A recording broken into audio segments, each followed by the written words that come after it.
Morning dear students रचे कल ਆਪਾਂ ਲੈਸਨ ਸਟਾਰਟ ਕੀਤਾ ਸੀ 5th ਹਿਸਟਰੀ ਦਾ ਮੋਨੂਮੈਂਟਲ ਆਰਕੀਟੈਕਚਰ। ਉਸ ਦੇ ਵਿੱਚ ਆਪਾਂ ਜੋ ਲੈਸਨ ਦਾ ਮੀਨਿੰਗ ਹੈ ਉਸ ਨੂੰ ਕਲੀਅਰ ਕੀਤਾ ਸੀ। ਅੱਗੇ ਕੈਲਾਸ਼ ਟੈਂਪਲ ਦੀ ਗੱਲ ਵੀ ਕੀਤੀ ਸੀ। ਤਾਂ ਅੱਜ ਆਪਾਂ ਪੜਾਂਗੇ ਨਗਾਰਾ style. The style was developed in Odisha between 10th and 12th century।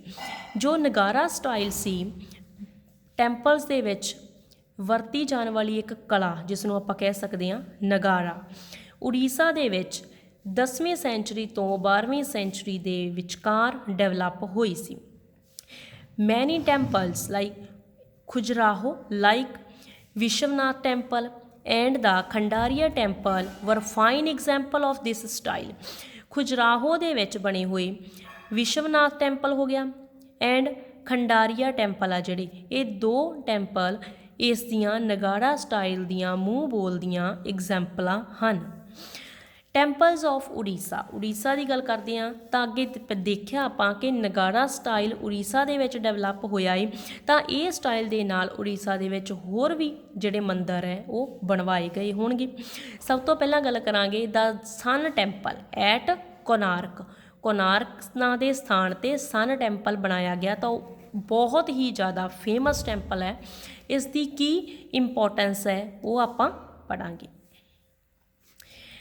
The Sun Temple was built in the 13th century by King Narasimha first of the Eastern Ganga dynasty।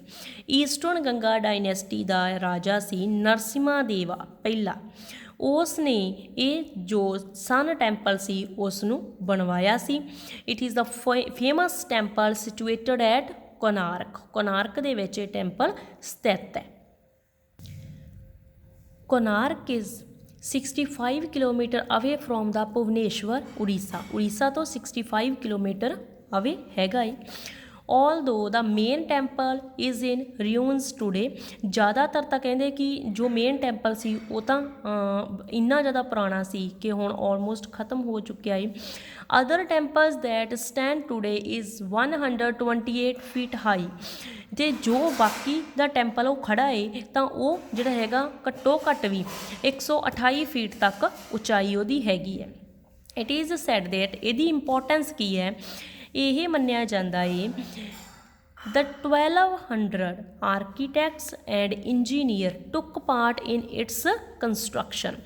1200 ਦੇ ਕਰੀਬ ਜੋ engineer ਸੀ ਜਾਂ ਜੋ architect ਸੀਗੇ ਉਹਨਾਂ ਨੇ ਇਸ ਦੀ construction ਦੇ ਵਿੱਚ ਹਿੱਸਾ ਲਿਆ ਏ। ਇੰਨੇ ਲੋਕਾਂ ਨੇ ਇਸ ਦੀ ਕੰਸਟਰਕਸ਼ਨ ਕੀਤੀ ਹੈ, ਇਸ ਨੂੰ ਬਣਾਇਆ ਏ।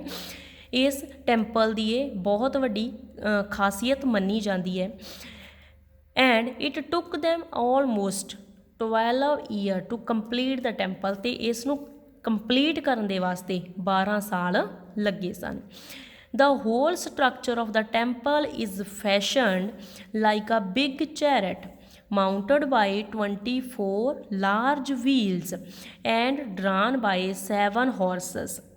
ਕਹਿੰਦੇ ਇਸ ਤਰੀਕੇ ਦੇ ਨਾਲ ਇਹਦੀ ਜਿਹੜੀ ਹੈਗੀ ਆ ਸੰਰਚਨਾ ਕੀਤੀ ਗਈ ਆ, ਸਟਰਕਚਰ ਇਹਦਾ ਇਸ ਤਰੀਕੇ ਦੇ ਨਾਲ ਕੀਤਾ ਗਿਆ ਕਿ ਇਹ ਇਵੇਂ ਲੱਗਦਾ ਹੈ ਕਿ ਜਿਵੇਂ ਇੱਕ ਵੱਡਾ ਚੈਰਿਟ ਹੋਵੇ। ਚੈਰਿਟ ਮਤਲਬ ਰੱਥ ਹੋਵੇ ਜਿਸ ਨੂੰ ਕਿ 24 ਵੀਲ ਲੱਗੇ ਹੁੰਦੇ ਆ ਅਤੇ ਉਹ 7 ਘੋੜਿਆਂ ਦੇ ਦੁਆਰਾ 7 ਹਾਰਸਸ ਦੇ ਦੁਆਰਾ ਚਲਾਇਆ ਜਾ ਰਿਹਾ ਹੋਵੇ। ਇਸ ਤਰੀਕੇ ਦੇ ਨਾਲ ਉਸ ਟੈਂਪਲ ਦੀ ਸ਼ੇਪ ਹੈ ਜਿਹੜੀ ਉਹ ਲੱਗਦੀ ਹੈ। ਸੀ the picture of Sun Temple at Konark, the world's most beautiful temple in Konark। ਬਹੁਤ ਹੀ ਜ਼ਿਆਦਾ ਵਧੀਆ ਤਰੀਕੇ ਦੀ ਜੋ ਆਰਕੀਟੈਕਚਰ ਕਲਾ ਏ, ਭਵਨ ਨਿਰਮਾਣ ਕਲਾ ਏ ਜਿਹੜੀ ਉਹ ਇਸ ਦੇ ਵਿੱਚੋਂ ਜਿਹੜੀ ਹੈਗੀ ਆ ਡਿਪਿਕਟ ਹੋ ਰਹੀ ਆ, ਇਸ ਦੇ ਵਿੱਚੋਂ ਸ਼ੋਅ ਹੋ ਰਿਹਾ ਕਿ ਕਿੰਨੇ ਵਧੀਆ ਤਰੀਕੇ ਦੇ ਨਾਲ ਜਿਹੜਾ ਹੈਗਾ ਇਸ ਟੈਂਪਲ ਨੂੰ ਬਣਾਇਆ ਗਿਆ ਹੈ। ਉਸ ਟਾਈਮ 'ਤੇ ਅੱਜ ਤੋਂ ਕਿੰਨੇ ਸਾਲ ਪਹਿਲਾਂ ਇੰਨੀ ਜ਼ਿਆਦਾ ਸਫਾਈ ਵਾਲੀ ਭਵਨ ਨਿਰਮਾਣ ਕਲਾ ਚੱਲ ਰਹੀ ਸੀ।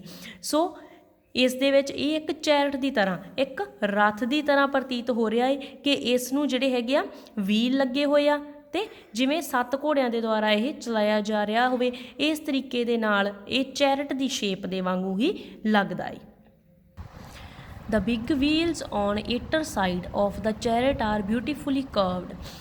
8 ਸਾਈਡਾਂ ਤੇ ਇਹਦੇ ਜਿਹੜੇ ਹੈਗੇ ਆ ਚੈਰਿਟ ਦੇ 8 ਸਾਈਡਾਂ ਤੇ ਵੱਡੇ ਵੱਡੇ ਵੀਲ ਲੱਗੇ ਹੋਏ ਆ, ਪਹੀਏ ਲੱਗੇ ਹੋਏ ਆ। The main entrance of the temple is guarded by a stone image of 2 great elephants. 2 ਵੱਡੇ ਵੱਡੇ ਐਲੀਫੈਂਟਸ ਦੀ ਇਮੇਜ ਬਣਾਈ ਹੋਈ ਆ ਜੋ ਇਹਦੀ ਐਂਟਰੈਂਸ ਦੇ ਉੱਤੇ, ਟੈਂਪਲ ਦੀ ਮੇਨ ਐਂਟਰੈਂਸ ਦੇ ਉੱਤੇ। This temple is dedicated to sun god. Sun god ਨੂੰ ਇਹ ਟੈਂਪਲ ਡੈਡੀਕੇਟ ਕੀਤਾ ਗਿਆ ਹੈ, ਇਸੇ ਕਰਕੇ ਇਸ ਦਾ ਨਾਮ ਹੈ ਜਿਹੜਾ ਸਨ ਟੈਂਪਲ ਰੱਖਿਆ ਗਿਆ ਹੈ। ਬਹੁਤ ਹੀ ਬਿਊਟੀਫੁਲੀ ਜੋ ਇਸ ਨੂੰ ਡੈਕੋਰੇਟ ਕੀਤਾ ਗਿਆ ਹੈ। ਇਮੇਜ ਹੈ ਜਿਹੜੀਆਂ ਜਿਸ ਤਰ੍ਹਾਂ ਦੇ ਨਾਲ ਹਾਰਸਸ ਦੀਆਂ, ਐਲੀਫੈਂਟਸ ਦੀਆਂ ਜੋ ਲਗਾਈਆਂ ਹੋਈਆਂ ਹੈ, ਉਸ ਤਰੀਕੇ ਦੇ ਨਾਲ ਇਮੇਜ ਬਣਾ ਕੇ ਇਹਦੀ ਜਿਹੜੀ ਹੈਗੀ ਆ ਭਵਨ ਨਿਰਮਾਣ ਕਲਾ ਕੀਤੀ ਗਈ ਹੈ। ਬਹੁਤ ਹੀ ਵਾਈਵਡ ਪਿਕਚਰ ਜਿਹੜੀ ਇਸ ਤੋਂ ਸਾਨੂੰ ਮਿਲਦੀ ਹੈ ਉਸ ਸਮੇਂ ਦੀ ਡਾਇਨੈਸਟੀ ਦੀ।